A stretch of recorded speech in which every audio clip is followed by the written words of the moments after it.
السلام علیکم guys, welcome back to top trenders. تو گائز آج کی ہماری ویڈیو کافی ڈیفرنٹ ہونے جا رہی ہے۔ اس ویڈیو میں یہ بات دیکھیں گے کہ کیا تراویح فرض ہے اور اسلام میں اس کے بارے میں کیا حکم ہے، آیا کہ تراویح 8 یا 20۔ تو آئیے شروع کرتے ہیں اور دیکھتے ہیں ڈاکٹر اسرار کا یہ بیان۔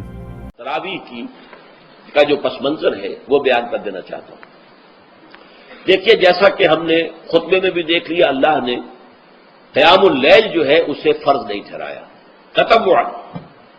قرآن مجید میں بھی اس کا کوئی ذکر نہیں، احادیث میں اس کی تشویق و ترغیب پوری موجود ہے۔ ایک اور حدیث بھی ہم بعد میں پڑھیں گے اس پر۔ اس کا پس منظر کیا تھا کہ اس کو چھوڑ دیا گیا۔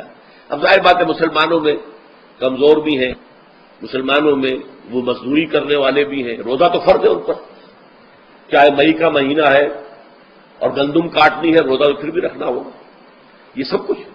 لیکن یہ کہ رات کو پھر کھڑے رہنا ان کے لیے، جاگنا ممکن نہیں، لہذا ان کے اوپر یہ چیز فرض نہیں۔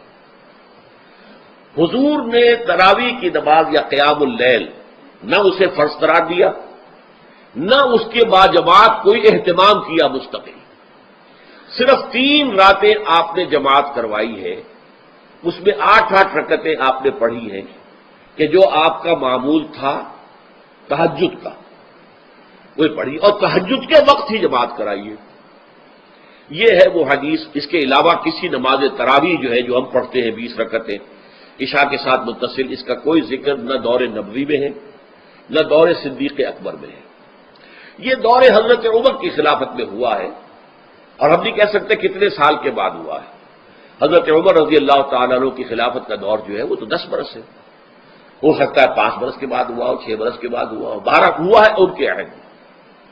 حضرت عمر ایک مرتبہ مسجد میں داخل ہوئے، مسجد نبوی میں، تو دیکھا کہ کچھ لوگ 8، 10، 12 جو ہیں وہ ایک جو ہے حافظ کے پیچھے کھڑے ہوئے اور قرآن سن رہے، کچھ دوسرے کونے میں کھڑے ہیں، کچھ کہیں اور کھڑے ہیں، مختلف جماعتیں ہو رہی ہیں۔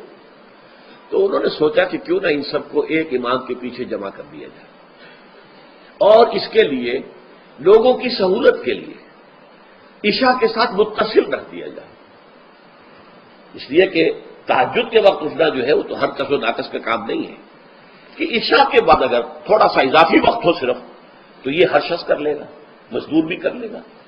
لہذا آپ نے یہ نظام تجویز فرمایا کہ عشاء کے متصل بعد 20 رکعت نماز پڑھی جائے اور ایک امام کے پیچھے پڑھی جائے۔ یہ گویا کہ اجتہاد ہے حضرت عمر رضی اللہ تعالی عنہ، اس کو آپ نے خود بدعت بھی قرار دیا ہے، لیکن بدعت حسن۔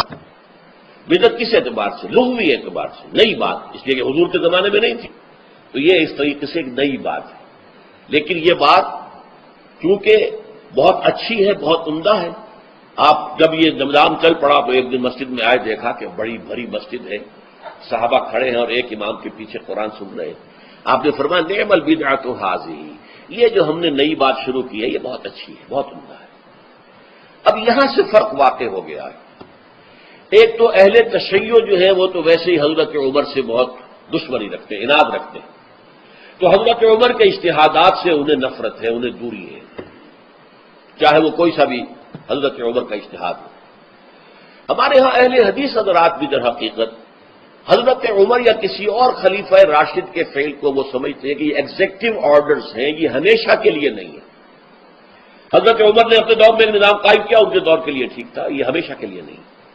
ہمیشہ کے لیے وہ 8 ہی رکعتوں کے قائل ہیں، وہ تہجد والے، لیکن اس میں بہرحال انہوں نے بھی خود یہ اضافہ کیا ہے کہ وہ 8 رکعتیں وہ عشاء کے ساتھ متصل پڑھتے ہیں، تہجد کے وقت تو نہیں پڑھتے۔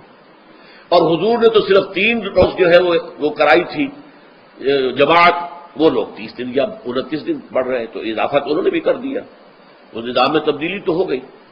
لیکن اہل سنت جو کہلاتے ہیں، ہمارے جو 4 جو ہیں، جو ہمارے مسلک ہیں، حنفی، مالکی، شافعی، حنبلی، ان کا اتفاق ہے اس پر حضرت عمر کا، کیونکہ ان کے سامنے اصول یہ ہے کہ حضور نے فرمایا علیکم بسنتی وسنت الخلفاء الراشدین المہدیین، تم پر لازم ہے کہ میری سنت کو پکڑو مضبوطی کے ساتھ، اور میرے خلفائے راشدین مہدیین جو ہیں ان کی سنت کو پکڑو۔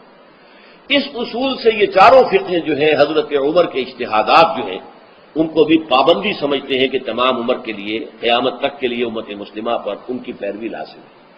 لہذا اس میں اجماع ہے، اور یہاں تک کہ یہ سب سے آخری جو اس میں مسلک پیدا ہوا ہے زمانی اعتبار سے، سب سے پہلے مسلک جو ہے حنفی پیدا ہوا ہے، پھر مالکی پیدا ہوا ہے، پھر شافعی پیدا ہوا ہے، اور پھر حنبلی آخری ہے۔ اور امام احمد ابن حنبل بہت بڑے محدث بھی ہیں۔ مسند احمد ابن حنبل جو ہے وہ بہت بڑی کتاب ہے، بہت اہم کتاب ہے، جامع کتاب ہے۔ تو ان کے ہاں بھی 20 رکعتیں ہیں۔ چنانچہ حرمین شریفین میں، سعودی عرب میں، مکے اور مدینہ منورہ میں جو نماز تراویح ہوتی ہے اس کی 20 رکعتیں ہیں، لیکن اہل حدیث حضرات جو ہے وہ اس 8 کے اوپر اتفاق کرتے ہیں۔ بہرحال یہ ایک اختلاف ہے جو میں نے اس کا پس منظر بیان کر دیا۔